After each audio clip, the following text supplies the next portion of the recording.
ನಮಸ್ಕಾರ ಪಾಯಪ್ಪ, ನಮಸ್ಕಾರ. ಅಲ್ಲ ಸತ್ಯಪ್ಪ ಸಿದ್ದಪ್ಪ, ನಾನೇ ನಿಮ್ಮ ಮನೆ ಕಡೆ ಸಾಲ ಕೇಳಬೇಕಂತ ಹೊಟ್ಟಿದ್ದೆ. ಮತ್ತೆ ಅಷ್ಟೊಳಗೆ ನೀವೇ ಬಂದ್ರಿ ಅಲ್ಪ, ಭಾಳ ಸಂತೋಷ ಸುದ್ದಿ. ಚಲೋ ಆಯ್ತು, ಬರ್ರಿಯಪ್ಪ ಬರ್ರಿ. ಗುಮಾಸ್ತರೇ, ನಿಮ್ಮ ಜಮೀನ್ದಾರ ಮಾಡಿದ ಹೀನ ಕೃತಿಯನ್ನು ನೆನಪಿಸಿಕೊಂಡರೆ ನಮ್ಮ ಸಾಲ ಎಷ್ಟಿದೆ ಅದರ ಎರಡರಷ್ಟು ತಪ್ಪು ದಂಡ ಅಂತ ದಂಡ ಕಟ್ಟಬೇಕಾಗುವುದು.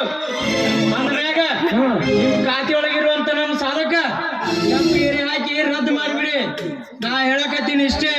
ಇನ್ನೊಂದ್ಸಲ ಏನಾರ ನಮ್ಮ ಮನೆ ಸಾಲ ವಸೂಲಿ ಮಾಡಕಂತ ಬಂದ್ರೆ ಮತ್ತೆ ಪರಿಣಾಮ ಹೆಂಗಿರ್ತದ? ಮತ್ತೆ ಇಷ್ಟು ದಿನ ನಿಮ್ಮ ಮನೆಗೆ ಏನು ಅಡ್ಡಾಡಿದ್ದೇನೆ, ಸುಳ್ಳು ಅಂತ ತಿಳ್ಕೊಂಡಿದ್ದೇನು?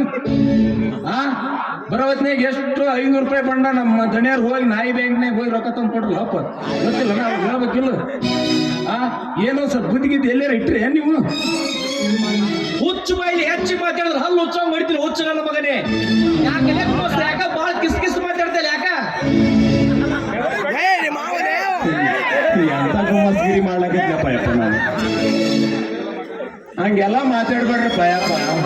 ಸಾಲ ತಗೊಂಡು ಕೊಟ್ಟು ಋಣಮುಕ್ತರಾಗು ಅದಕ್ಕೆ ಧರ್ಮ ಅಂತ ಹೋಯಪ್ಪ. ಸತ್ಯಪ್ಪ ಸಿದ್ದಪ್ಪ ಹಿಂಗ್ಯಾಕೆ ಮಾತಾಡ್ತೀವಿ ಮರ?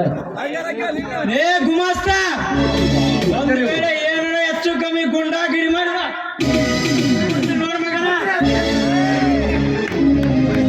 ಏನೇ ಚಪ್ರೇಸಿ, ನೀನು ಭಾರಿ ಇರ್ಬೇಕು ಮಗನೇ. ಅಲ್ಲ ಆರೋ ಬೆಂಕಿ ಆಗೋನು ಅಂತ ಅಲ್ಲ, ಹುಲ್ಲು ಹಾಕಿ ಬೆಂಕಿ ಅಂತ ನೋಡ್ರಿ. ಎಂತ ವಿಚಿತ್ರ.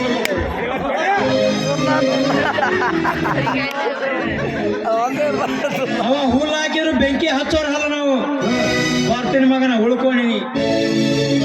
ಚಲೋ ಬಂದಿರಿ, ಇಡ್ತಾನ ಹೊಲ್ಸ್ಕೊಂಡು ಎಲ್ಲ ಸಣ್ಣಾಗಿ ಮತ್ತೆ ಪ್ರಾರಂಭಿಸಿ ನೀವು ಬಂದಿರಿ.